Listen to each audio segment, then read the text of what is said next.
Welcome student to sign out learn channel. इस channel के ऊपर हम रेगुलर प्रीवियस ईयर क्वेश्चंस की प्रैक्टिस करने के लिए रिवीजन सीरीज स्टार्ट करने वाले हैं। रेगुलर 5 मिनट्स में 5 मैथ्स के प्रॉब्लम्स हम सॉल्व करने वाले हैं। तो स्टार्ट करते हैं रियल नंबर फर्स्ट चैप्टर से। First question, prove that square root 2 is a irrational number.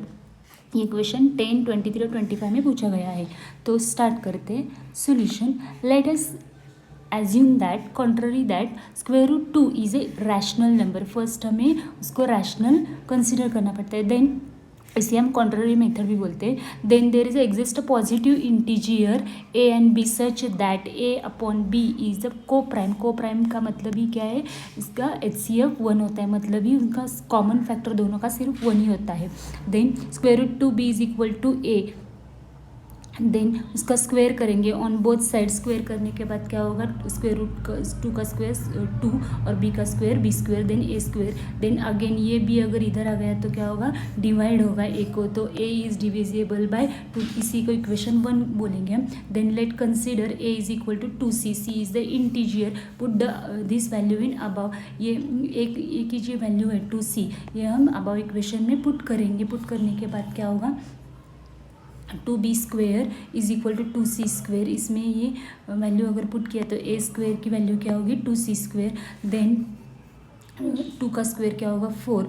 Then ये 2 इधर आ गया, डिवाइड हो गया तो क्या होगा, 4 डिवाइडेड बाई 2 का मतलब 2। Then b square is equal to 2c square. Then again ये 2 अगर यहाँ मल्टीप्लिकेशन में इधर आएगा तो डिवाइड होगा। इसका मतलब ये क्या है, b square is divisible by 2, मतलब b is divisible by 2। Equation 1 में हमने क्या कहा है कि a का फैक्टर 2 है, a को डिवाइड 2 करता है, इसका मतलब ही a is divisible by 2 and b is divisible by 2। In equation second, इन दोनों से हम क्या लिख सकते हैं कि ये दोनों का कॉमन फैक्टर 1 से ज़्यादा है। दोनों का ही कॉमन फैक्टर a और b का 2 है, 1 भी है और 2 भी। इसका मतलब ये दोनों क्या होंगे, फ्रॉम इक्वेशन 1 एंड 2 हम क्या बोल सकते हैं, we obtain a and b having the common factor 2 other than 1. So our assume at starting square root 2 is a rational is a wrong assumption. Hence square. Welcome student to sign out learn. Show that 1 upon square root 5 is irrational. This question asked in 25. Let us assume contrary that 1 upon square root 5 is a rational. Then there exists co-prime positive integers a, b such that 1 upon square root 5 is equal to a upon b.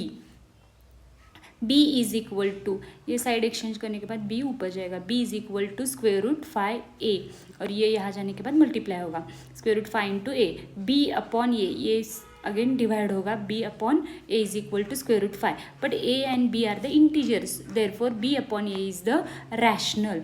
Rational is equal to irrational, यहाँ हमने लिखा है कि rational upon ये rational है और irrational है, but rational is equal to irrational is not possible and this contradicts the is arises due to wrong assumption। हमने स्टार्टिंग में assume किया है कि ये rational है, ये contradiction उसी से हुआ है।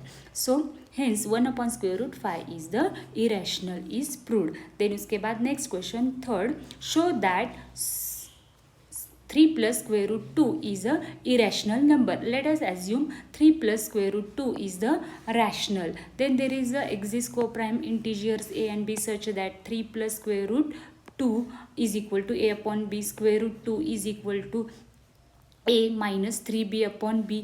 ये 3 इधर जाने के बाद क्या होगा, ये प्लस में है, ये माइनस होगा, यहाँ क्या होगा, a माइनस 3b, और ये b इसका एलसीएम निकालने के बाद क्या होगा, a minus 3b upon b आएगा। Then we know that square root 2 is the irrational, but a and b are the integer, so a minus 3b is the rational. ये रैशनल है और ये इरेशनल है।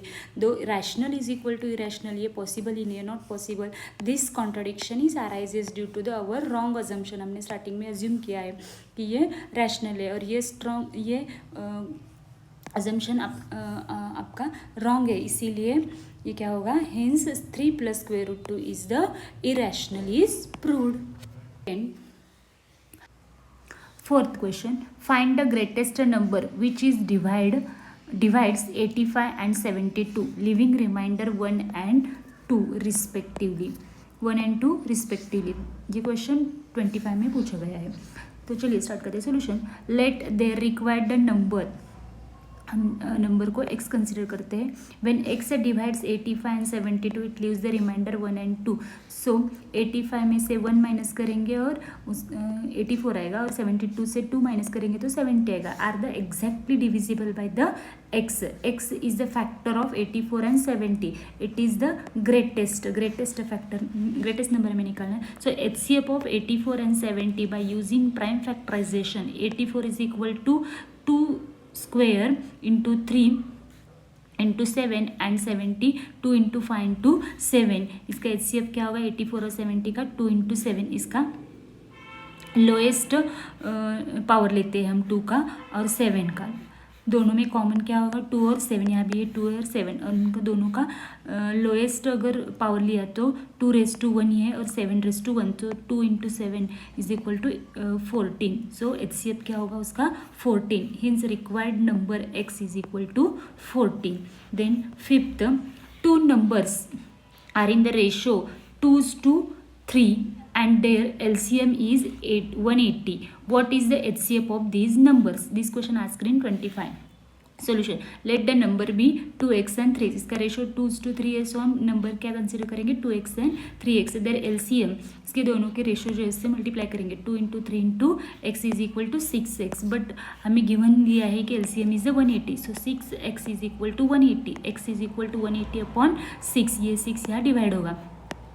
सो 180 upon 6 is equal to 30। x क्या होगा 30। दस the number are 2x, हमने यहाँ कंसिडर किया है क्या है 2x। So 2x is equal to 2 into 30, यहाँ हमने 30 निकाला x। So 2 into 30 is equal to 60 and 3x is equal to 3 into 30 is equal to 90। We know that HCF is into, ये फॉर्मूला में स्टैंडर्ड फॉर्मूला पता ही है, HCF into LCM is equal to product of 2 numbers. जो कुछ product होते हैं जिसका हमने HCF और LCM निकाले, वो 2 नंबर्स होते हैं, उन दोनों नंबर का प्रोडक्ट किसके बराबर होता है HCF और उन दोनों का HCF और LCM के मल्टीप्लिकेशन इतना ही होता है। So HCF is equal to, HCF हमें निकालना है 60 इंटू 90, 2 नंबर से, और हमारा LCM क्या है, LCM यहाँ से इधर जाएगा तो वो डिवाइड होगा, इधर आने के बाद वो डिवाइड हो गया है। 60 into 90 divided by 180 is equal to 30। So HCF is equal to 30। यहाँ हमारे 5 क्वेश्चंस कंप्लीट हो गए। नेक्स्ट 5 क्वेश्चंस हम लेंगे। Thank you.